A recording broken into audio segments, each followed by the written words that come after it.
Greetings, technology enthusiasts. I am Chandrahas and I am delighted to be here with you representing CyberBrainer. Do you not believe that the technology sector is advancing at an unprecedented rate, making this an opportune moment to acquire the skills that will facilitate your progress? With CyberBrainer, we are empowering you to take control of your own future. At CyberBrainer, we do not merely impart your interests. We assert that information is power, yet it is the application of knowledge that distinguishes you. Our courses are meant to equip you with essential skills, whether you are pursuing data science, understanding artificial intelligence, or delving into cybersecurity.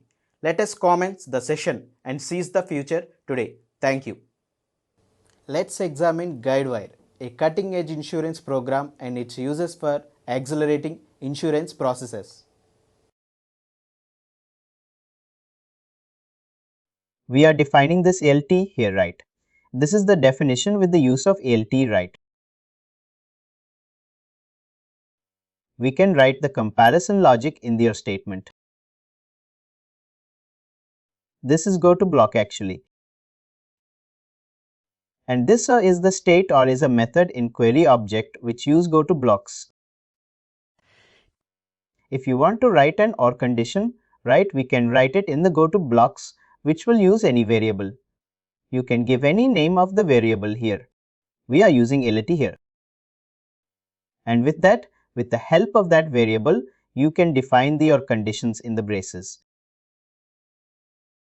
Whatever is mentioned in the braces, it will take as an OR condition here. There is a syntax for go to blocks. Go to blocks are used a lot in multiple places. The syntax of the go to block is suppose. Let's say in this example, OR is a method which is taking go to block in the parameters. Right. The syntax of the go to block is round braces, opening the round braces, backward slash. Variable name, any variable name. Generally by default we use ELT, but it can be any variable name, then dash.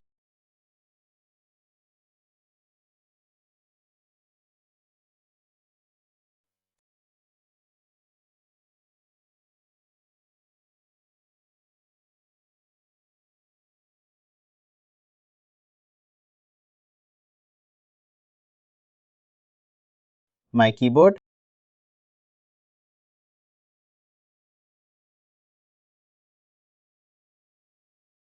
Very next.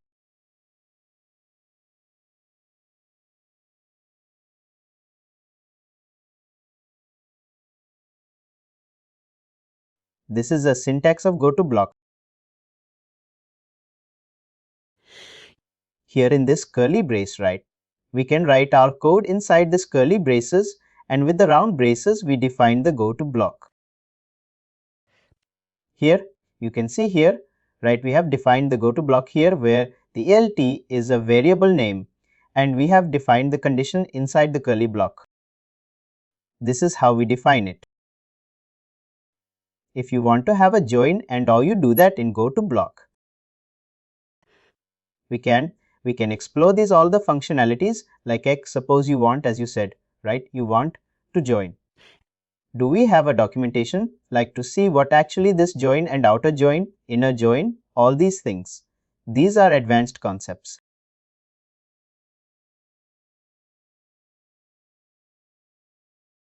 Actually, these are not covered in the basic trainings. We don't. We will have the documents of this, all these, and you will be able to see it in the training app itself. You will not be able to see these documents in the PPTs.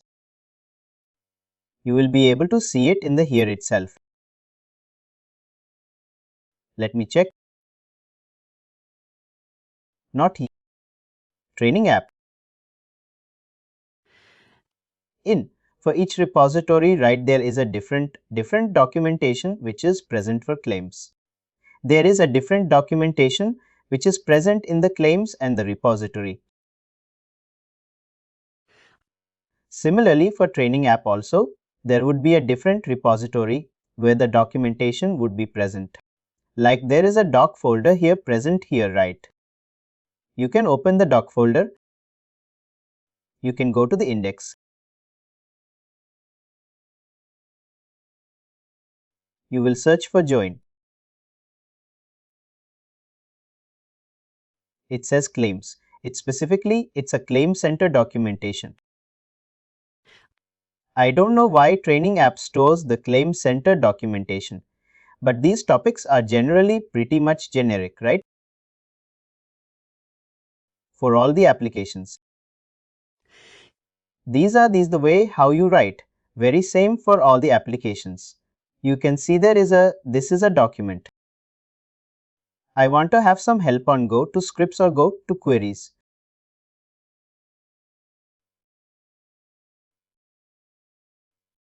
You can see here there is a guide.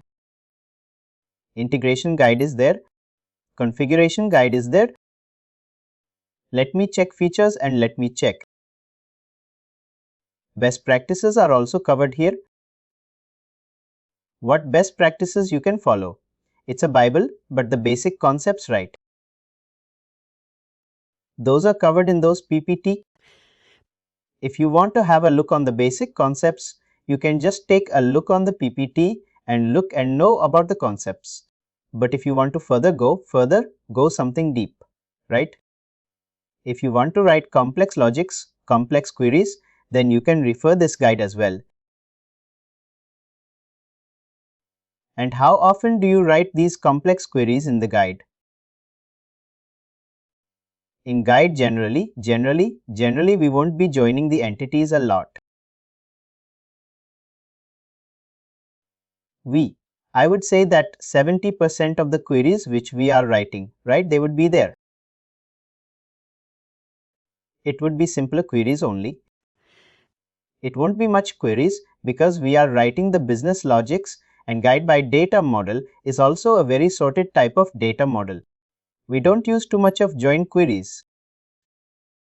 But I'm not saying that we don't use it at all, we use it 30%. We can say that we use the join queries. We join different tables and we use that. But most of 70% of the queries are written simply.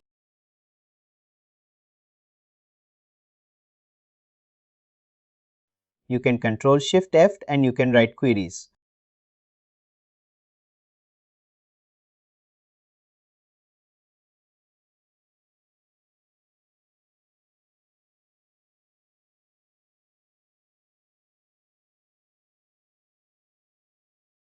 You can see from here as well, from the content itself. This is the entire document with.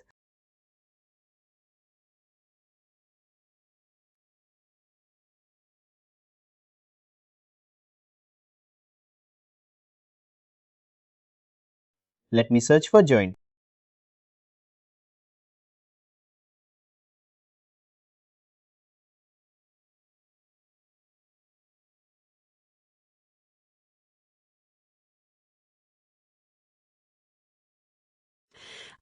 You can see something is written about join, but I will tell you from here, from the application side, how we can write the join query. There is a join method here already. And inside of it, you can give the entity name which you want to join. Suppose there is an 80% entity right in the query object. You have mentioned the 80% entity, but the entity which you want to join is the contact. The contact cannot be joined by because it's a subtype, right? It's a supertype. But if you go and we can join that. Yes. We tag.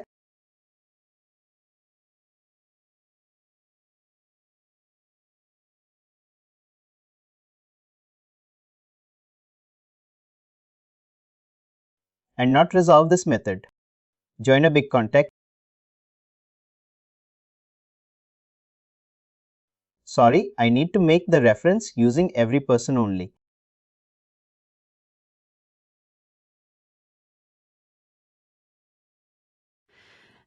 I will make this join with the user because user entities also having this foreign key relationship, right? User assigned user, create assigned user. I'll go to this. Only foreign key relationships would be joined, right?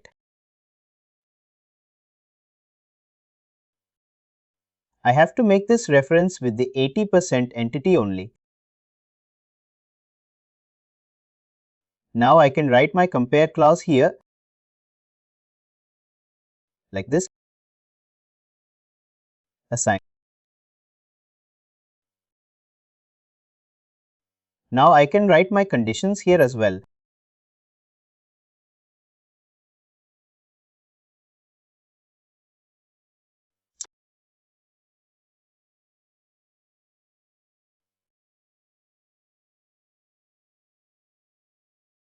What is the name?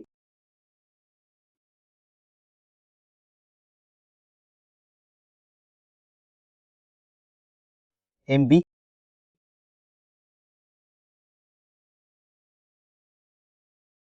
Let me check what is the assigned user. User is the entity.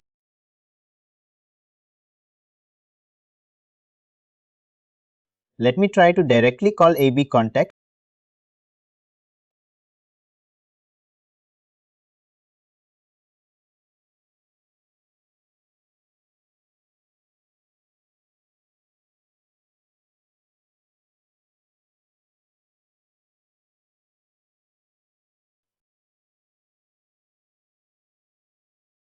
Oh,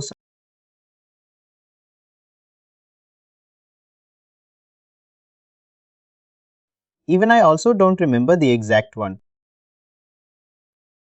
I need to search for it.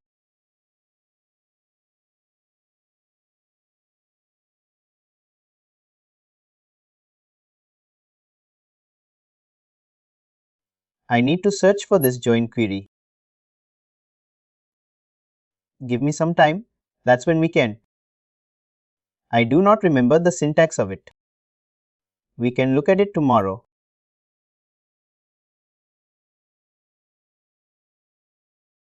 My studio is also stuck.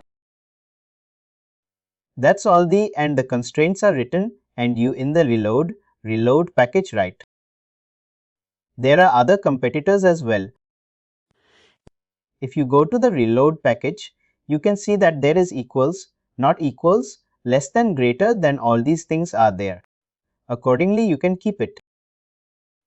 These queries which you are writing here, right? These are only for read-only purposes. But you are not doing any updation in the database here, right? If you want to do any updates based on the queries which you are writing, if you want to update any results in the database, you have to write these queries inside a bundles. Then comes the concept of bundles. Why bundles are used? Bundles are used for updating the database, or conversely, we can say that bundles are used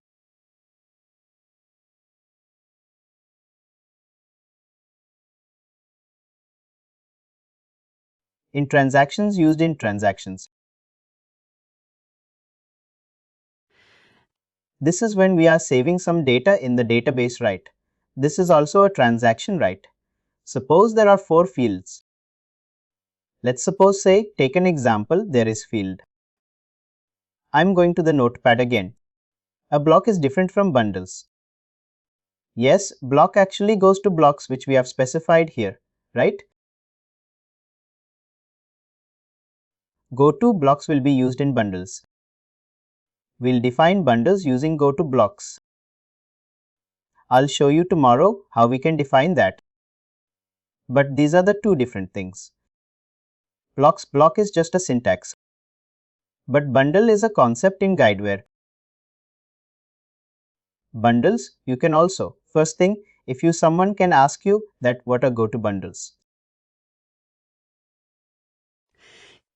There is a one-line answer that if you want to define a transaction in Guidewire, we have to define inside a bundle. A transaction can be, let's take an example, right? When we suppose we are sending money to some bank account, right?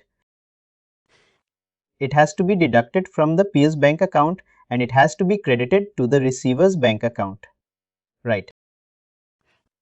If it is deducted from peer's bank account and it has not received in the, some error has been occurred in the receiving end. Right. The complete transaction would be reverted. Right. For first step is not completed. The second step is some error is there, then first step will also be reverted. Right. If we have some type of behavior, if you want such type of behavior to be to commit the data in the database. Suppose we have committed some data in the first or the second line of code. But in the third line of code, while updating the database, some error has occurred. It will roll back the first and second line also. And whatever we were trying to store in the first and second line also, right? It will revert that. All these three lines, suppose, if you want to have all these three lines run together, right?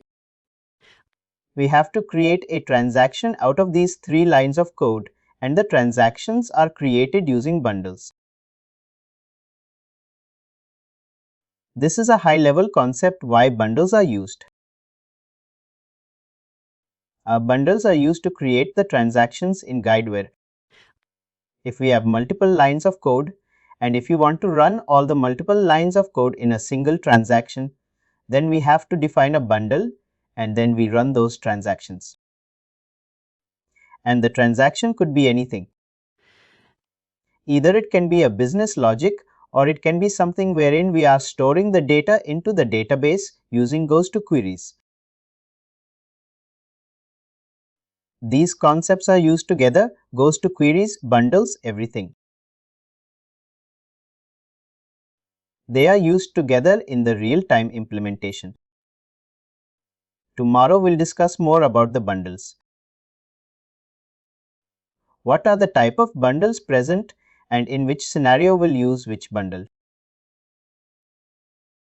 What are the capabilities of bundle? All this stuff, right? I think I've already uploaded. Goes to queries. You can go through the goes to queries documents and then please do like, share and subscribe to our channel.